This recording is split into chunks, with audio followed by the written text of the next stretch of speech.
Question number 1 yan. Pinakamasayang nakasama niya sa showbiz. Ako yung showbiz update natin. Kasi pagkasama ko sila masaya. Masaya, saya-saya. Ako, Bex Batalyon. At saka si Pama Office. Ako siya gusto sa showtime. Tapos, pamagalit siya. Ako pa. Last day mo. Wala pa nga. Wala Wala pa. pa. Hindi, ako naman, showbiz update talaga. Parang doon ako nakakahinga eh. Ganun lang, di ba? Pag nakakahinga ka at hindi burden sa'yo at hindi mabigat, gawin. Ay, masaya yun, masarap. Parang pinaparin naman si Toto. Mabigat. Literal naman. Artista po na sa tingin niyo pinakamagaling makisama. Oh. Papa O. Sa akin. Kasi marami siyang nakakasama. Magaling siya makisama. Sa akin si Kuya Lassie. Lahat gusto siya. Triga ka na naman, ha? Hindi, si Kuya Lassie kasi diba parang lahat Kaibigan ng lahat. kaibigan niya. Wala siyang masamang tinakay. Wala kang maririnig ng masama kay Kuya Totoo. Siguro, Lassie rin. Dahil Lassie. Ako si Aiko Melendez. Ever since kasi magnanay na kami. Or kahit di niyo na po sila nakakasama, pinaka-versatile po na actor or actress. Kahit hindi nakakasama. Ikaw? Ako si actor, si Elijah Canlas. Sobrang galing. Sa actress naman, si Erich Gonzalez. Apakahusay. Nakasama ko na siya. 4 na characters ang ginawa niya. Jen de Guzman. Saka si Nanay Sylvia. Miss Sylvia. Nakasama ko idol kasi may idol lang ako. Hindi naman ako nag-a-act so wala akong nakasama. Pero yung pinakagusto ko sino ba yung sa amin ni Piolo, yung pare. Sa Malyari. Si Pare? Sa Malyari, yung kasama niya, yung naging killer. JC Santos. JC Santos. Sobrang galing ako sa kanya. Magaling din si JC Santos. Ako wala akong nakasama, pero idol si Ann. Siya. Ann Curtis? Yeah, Ann Curtis. Kasi kagalingan ako sa kanya. Bilang actress and movie. Pinaka-funny na comedian. Meme Vice. Kaya ako gumigising ng 10:30 in the morning dati, nung bata ako. Dahil gusto ko muna ng Showtime dahil sa akin.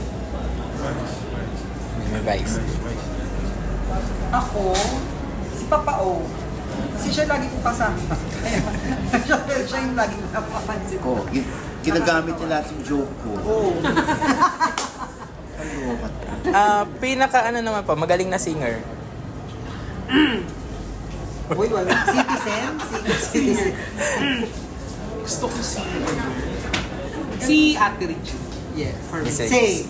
Kaya siguro nag-bloom ng gato kabakla ako dahil kay Ate. Bakla ka ba? Hindi, tomboy.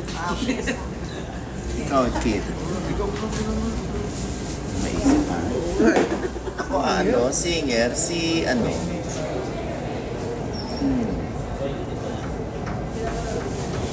ba singer?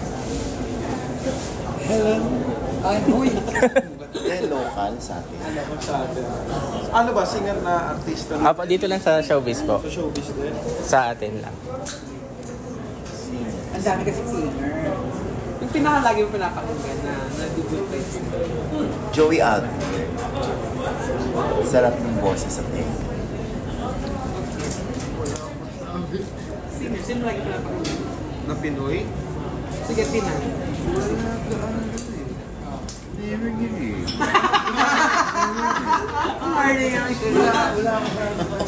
Wala siya. Hindi siya. Ano na lang po, pinaka nakakakilig na love tip for you? Kim Pao. Kim Pao. Atla. Katniel. Pero Katniel fan talaga ako. Katniel. Pinakamaganda at pinakamagwapong mukha sa showbiz. Philippine showbiz. Pinakamagwapong mukha sa show. Pinakamaganda, pinakagwapo. Ako maganda Miss Anne. Alam mo, yung dalawa na yan, hindi nagbabago yun. Si Christine Hermosa. Nagkaroon na ng ilang anak si Christine Hermosa. Ganun pa rin ang mukha. So masaya yung kanyang pamilya, di ba?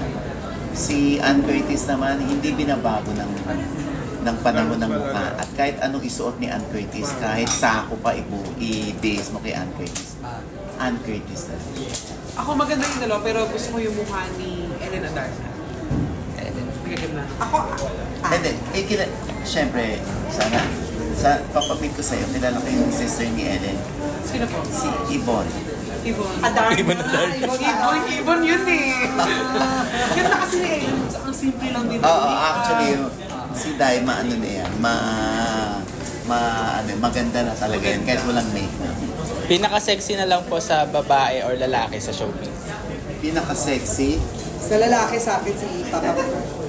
Ako si Derek Monasterio. hindi. Sarap.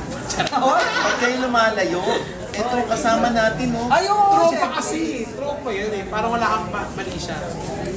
Pinaka-sexy sa akin, si Ako ano ba? Kyle Echari. Jesse, ang gandang baka. Pula ang putong. Pinaka-siksik naman, Tonton.